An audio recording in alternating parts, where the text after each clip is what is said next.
Halo semuanya, kembali lagi bersama saya di meja konsultasi Project D. Sebelumnya, saya nggak henti-hentinya mau mengucapkan banyak terima kasih buat teman-teman yang subscribe, nonton, dan share video ini ke khalayak ramai. Gak berasa makin hari jumlah subscriber makin bertambah. Semoga channel yang gak penting ini bisa penting buat kalian yang membutuhkan informasi seputar dunia kesehatan. Di kesempatan kali ini, kayaknya saya pengen banget ngebahas mengenai gagal ginjal. Karena beberapa waktu yang lalu, salah satu saudara saya ginjalnya mengalami kerusakan. Sebelum membahas lebih dalam mengenai kerusakan ginjal, saya mau bahas dulu mengenai gagal ginjal akut ini. Gagal ginjal akut ini sebetulnya merupakan istilah yang sudah cukup lama ditinggalkan. Pada tahun 2001, istilah gagal ginjal akut ini diganti menjadi acute kidney injury. Atau kalau di buku penyakit dalam sih diistilahkan sebagai gangguan ginjal akut. Ya, jadi kita penyebutannya sekarang gangguan ginjal akut. Gangguan ginjal akut ini digambarkan dengan adanya peningkatan zat kimia dalam darah yang kita sebut dengan kreatinin, di mana peningkatannya lebih dari 50%. Atau bisa juga ditandai dengan menurunnya jumlah produksi air kencing atau urin kurang dari 0,5 mili per kilogram per jam dalam waktu lebih dari 6 jam. Dari penjelasan ini sesungguhnya kita bisa memastikan kondisi ini dengan memantau jumlah urin kita. Ya tinggal kita hitung aja. Kalau berat badan kita 70 kilo, ya berarti jumlah urin kita seharusnya yang diproduksi dalam 6 jam adalah sekitar 35 cc dikali 6 jam atau sekitar 210 cc dalam 6 jam. Jadi dok, kalau kita minumnya sangat sedikit dan dalam kondisi dehidrasi yang berat, fungsi ginjal kita terganggu dong. Iya. Maka dari itu, buat orang-orang yang fungsi ginjalnya masih bagus, ada baiknya minum air minum dengan cukup sehingga terhindar dari kondisi dehidrasi yang sebenarnya dapat memicu gangguan fungsi ginjal. Tapi ya penyebab ini bisa balik lagi ya, karena tinggal dicukupin aja kebutuhan cairannya dan fungsi ginjal akan kembali pulih. Penyebab dari gangguan ginjal akut sendiri secara umum dikelompokkan jadi 3. Yang pertama, akibat dari aliran darah ke ginjal yang terganggu. Secara medis hal ini kita istilahkan sebagai penyebab prerenal. Hal-hal yang dapat menyebabkan aliran ke ginjal menurun akan menyebabkan fungsi ginjal mengalami gangguan, teman-teman. Lantas apa saja yang menyebabkan aliran darah ke ginjal ini menurun? Yang paling simpel ya, orang-orang dalam keadaan dehidrasi berat, seperti yang saya sudah jelaskan tadi. Yang kedua bisa terjadi pada pasien yang mengalami perdarahan dalam jumlah yang banyak, sehingga volume darahnya kurang. Pada pasien-pasien yang mengalami infeksi berat seperti sepsis kita bilangnya, sepsis itu infeksi berat lah ya. Pada pasien yang mengalami gagal jantung juga, ini bisa menyebabkan gangguan fungsi ginjal, teman-teman.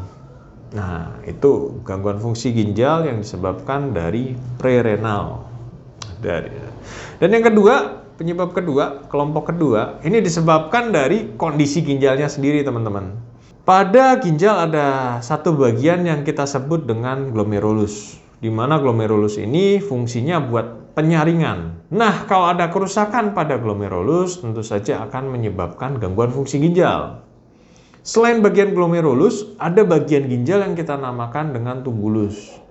Nah, bagian tubulus yang mengalami gangguan juga bisa menyebabkan gangguan ginjal yang akut. Dan penyebab kelompok ketiga adalah penyebab gangguan ginjal akut yang disebabkan karena adanya penyumbatan di saluran kencing. Setelah darah kita disaring, maka akan menghasilkan urin. Dan urin ini akan dialirkan ke suatu saluran menuju kantong kencing, kantong kemih. Dan di kantong kemih ini urin akan ditampung sampai jumlah yang tertentu, barulah seseorang akan mengalami keinginan untuk kencing. Nah, apabila ada hal yang menyumbat saluran ini, maka gangguan ginjal akut pun dapat terjadi. Di mana gangguan aliran ini bisa disebabkan yang pertama ya karena batu di saluran kencing. Bisa juga mungkin karena ada tumor yang menekan saluran kencingnya ini, dan hal-hal yang lainnya juga bisa. Intinya ada sesuatu yang menghalangi saluran kencing ini. Dalam keadaan gangguan ginjal akut, potensi kesembuhannya sebenarnya bisa sembuh sampai sempurna. Namun apabila penyebabnya ini dapat segera ditangani dan kerusakan yang terjadi pada ginjal masih sedikit. Tapi apabila gangguan fungsi ginjalnya sudah berlangsung lama dan tidak ditangani, maka akan berakhir pada kerusakan ginjal yang menetap atau sering kita sebut sebagai penyakit ginjal kronis, gitu teman-teman. Lalu apa saja dok gejala yang ditimbulkan pada pasien gangguan ginjal akut ini? Ya yang paling gampang itu kita evaluasi aja itu jumlah urinnya ya. Kita kok nggak pipis-pipis nih, kok kita sekali kencing sedikit. Nah itu, selama minum kita cukup, semestinya urin yang kita produksi akan berbanding lurus dengan cairan yang kita minum, yang kita terima. Untuk gejala-gejala lain, saya kira tidak menunjukkan gejala yang spesifik ya. Memang terkadang pada beberapa pasien bisa bengkak pada kedua kaki, atau kalau ada batu di saluran kencing, seseorang bisa mengalami nyeri pinggang yang menjalar sampai ke perut bagian depan. Ya, pada akhirnya sebenarnya untuk menentukan apakah seseorang mengalami gangguan fungsi ginjal atau tidak, bisa dilihat dari pemeriksaan kimia darah yang tadi saya sudah sempat singgung ya.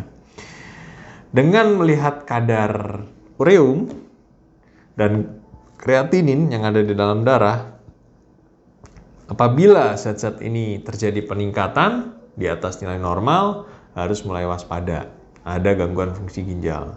Memang sih, si ureum sama kreatinin ini ada banyak faktor lain yang mempengaruhi.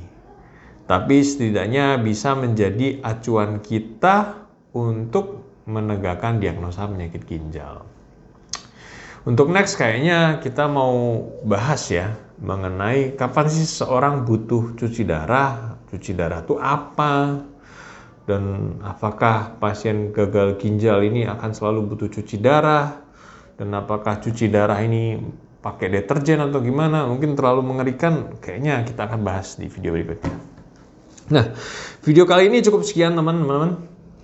Kalau informasi ini dirasa bermanfaat, bisa share ke teman-teman yang lain. Jangan lupa like dan subscribe juga.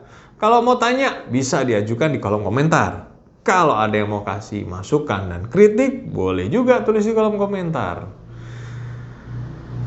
Sampai jumpa teman-teman, dan terima kasih.